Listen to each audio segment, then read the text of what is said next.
అనుష్క అనగానే ఏదైనా కొత్త సినిమా ప్రారంభించబోతోందా, మళ్ళీ ఉమెన్ సెంట్రిక్ మూవీకే డేట్స్ ఇచ్చిందా? ఇలాంటి డౌట్స్ ఉంటాయి. కానీ జేజమ్మ సైలెంట్ గా మాలీవుడ్ కు వెళ్ళిపోయింది. అక్కడ భారీ బడ్జెట్ తో తెరకెక్కుతున్న ఫ్యాంటసీ మూవీలో భాగమైంది. అనుష్క మాలీవుడ్ కు ఎంట్రీ ఇచ్చింది. అదే కథనార్ చిత్రం. కొద్ది గంటల క్రితమే టీజర్ రిలీజ్ అయింది.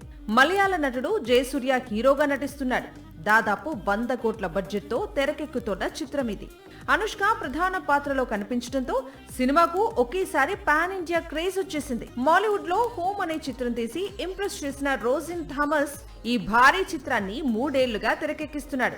ప్రపంచ వ్యాప్తంగా దాదాపు 15 భాషల్లో ఈ చిత్రాన్ని విడుదల చేసేందుకు చిత్ర యూనిట్ ప్రయత్నిస్తోంది. సినిమా సంగతి అటుంచితే అనుష్క పాత్ర ఎలా ఉండబోతుంది అనేది ఇప్పుడు తెలుగునాట ఆసక్తికరంగా మారింది. గతేడాది ఘాటీ రిలీజ్ తర్వాత తెలుగులో చిత్రాలేవి కమిట్ కాలేదు. నాగార్జున నటిస్తోన్న 100వ చిత్రంలో ప్రత్యేక పాత్రలో కనిపించనుందని ప్రచారం సాగుతోంది.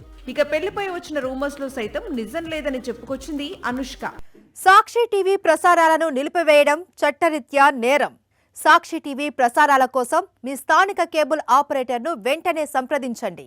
DTHలో ఇంటర్నెట్లో కూడా సాక్షి టీవీ ప్రసారాలను వీక్షించవచ్చు.